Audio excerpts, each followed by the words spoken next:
गाजियाबाद लोनी के इंद्रापुरी इलाके में सचखंड नानक धाम आश्रम में नोडल अधिकारी ने विशाल रसोई का निरीक्षण किया। उनके साथ IG Meerut zone Praveen Kumar, DM Ghaziabad और अन्य अधिकारी भी मौजूद रहे। सचखंड नानक धाम आश्रम में लॉकडाउन शुरू होने से पहले भी लंगर का कार्य किया जाता था। आज देश में वैश्विक महामारी कोरोना वायरस ने अपने पैर पसार लिए हैं। इसे ध्यान में रखते हुए सचखंड नानक धाम ने लॉकडाउन शुरू होने के बाद से ही लोगों को खाना बांटने का कार्य शुरू कर दिया था। यहाँ गरीब बेसहारा लोगों को हजारों की तादाद में भोजन उपलब्ध कराया जा रहा है। नोडल अधिकारी ने रसोई का निरीक्षण किया और वह साफ सफाई देखकर हैरान रह गए और सभी अधिकारियों ने आश्रम की पूरी सराहना की। सचखंड धाम आश्रम के गुरुजी संत त्रिलोचन दास से भी उन्होंने भेंट वार्ता की और उनके द्वारा किए जा रहे कार्यों की सराहना करते हुए गुरुजी से इस कोरोना महामारी से लड़ने के लिए उनका आशीर्वाद भी मांगा। गुरुजी ने बताते हुए कहा कि लोनी की जनता उनका परिवार है और गुरु नानक देव की कृपा से हम लोनी के एक भी आदमी को भूखा नहीं सोने देंगे और उनके खाने के साथ ही उनकी हर जरूरत का भी ख्याल रखा जाएगा। स्टार डी न्यूज से गुरुजी ने एक विशेष भेंट में बात करते हुए लोगों को लॉकडाउन का पालन करने और कोरोना से बचाव करने के बारे में भी जानकारी दी। आइए देखते हैं कैसी तैयारी की गई है आश्रम में और साथ ही सुनते हैं क्या कुछ कहा गुरुजी ने।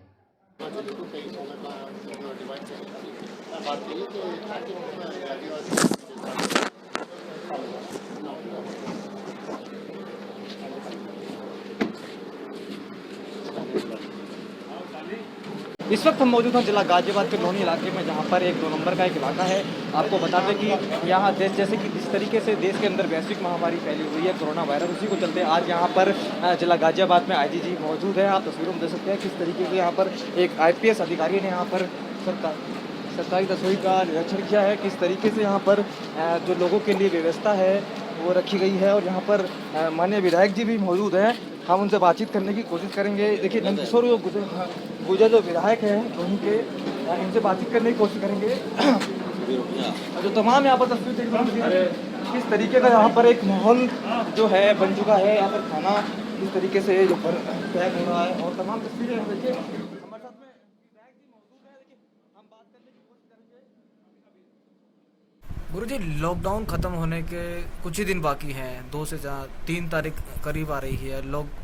लॉकडाउन बढ़ना चाहिए या फिर आगे बढ़ा देना चाहिए या रोक देना चाहिए? देखिए, जैसे हमने लंगर की व्यवस्था 24 मार्च से की हुई है, आज तक हम लोगों ने हमने लॉकडाउन को इसलिए नहीं देखा कि लॉकडाउन बढ़ेगा या कम होगा।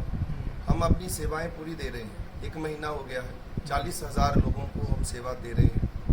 55 वार्डों में हमारा लंगर जा रहा है।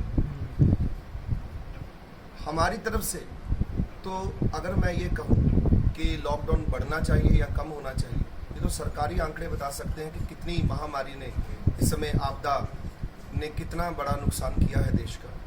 उस हिसाब से हम लोगों को सबको एकजुट होकर विचार करने चाहिए और उस विचारों पर हम लोगों को चलना चाहिए। मेरी जो पर्सनल एडवाइस है वो ये है कि लॉकडाउन को अभी हमें बढ़ाना चाहिए, क्योंकि हमारे देश की सुरक्षा है। अगर हम लोग इस बीमारी को जितनी देर तक वैक्सीन नहीं निकलता, जब तक हमारी इस बीमारी का इलाज नहीं निकलता अच्छे से, हम लोगों को कैसे मालूम कि हमें बीमारी कल को नहीं पकड़ेगी। पता नहीं कहाँ है कहाँ नहीं, क्योंकि अभी तक तो डिटेक्ट ही नहीं किए।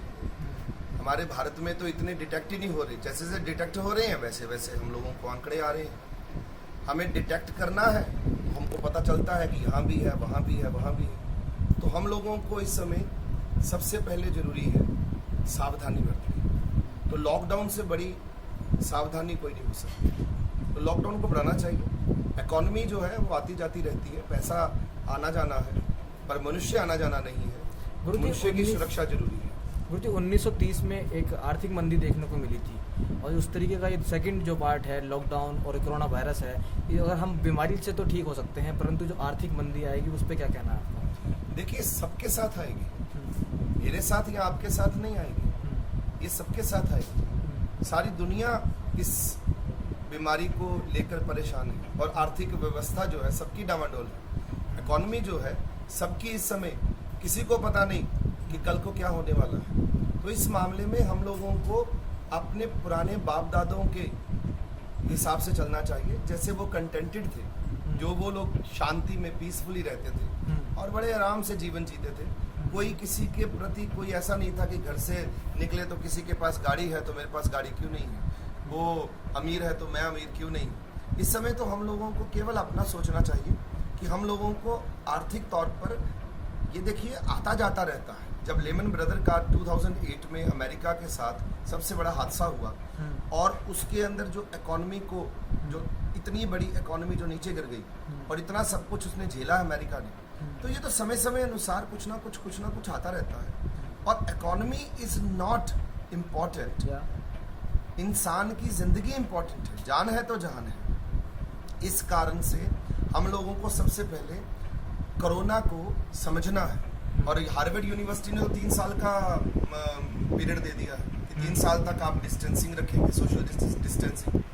अब जब 3 साल तक आप लोग ये पालना करेंगे, एक दूसरे से मिलेंगे नहीं, एक दूसरे के पास नहीं जा सकते, एक दूसरे को एक नियम बना दिया है हार्वर्ड यूनिवर्सिटी ने, ये कह दिया कि 3 साल तक होने वाला है।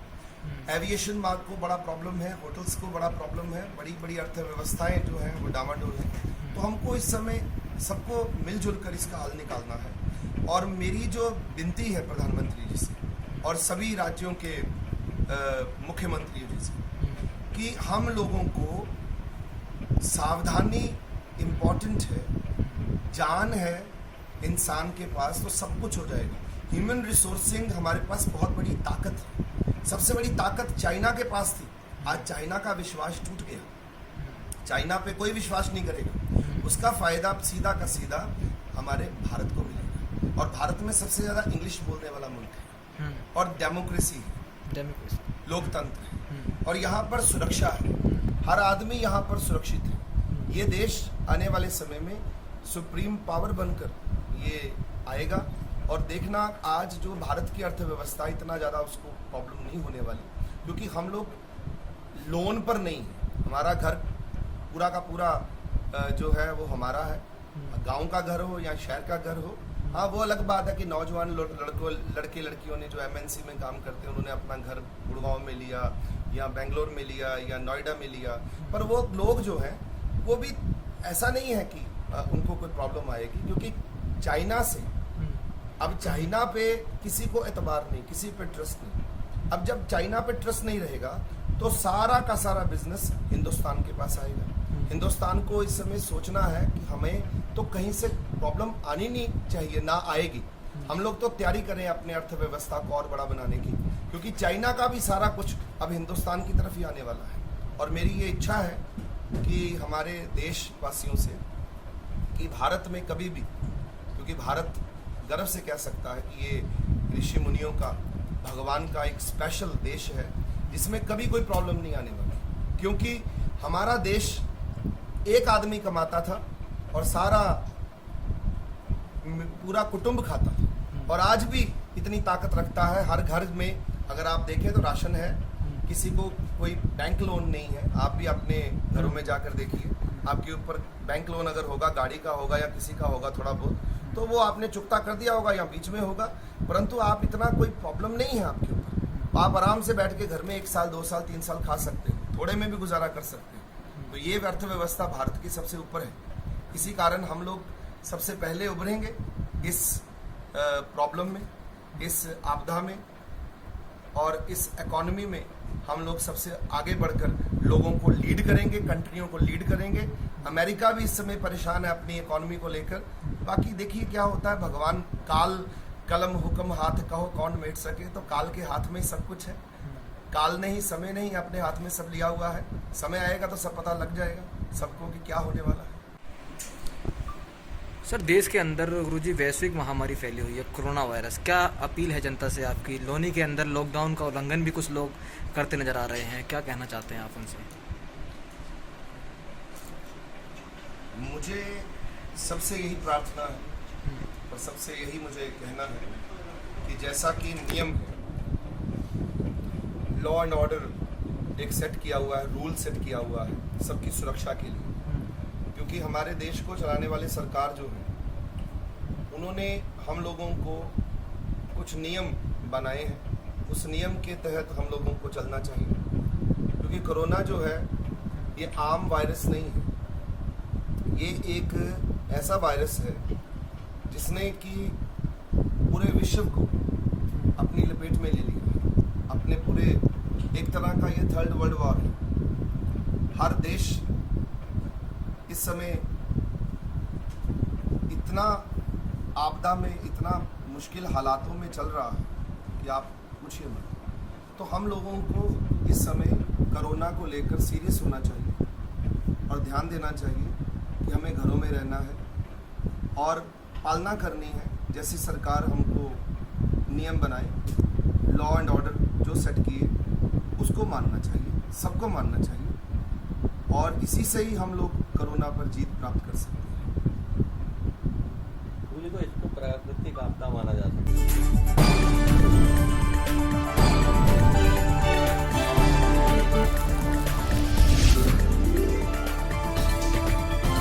आप देख रहे हैं स्टार टी न्यूज़, हर खबर का असर।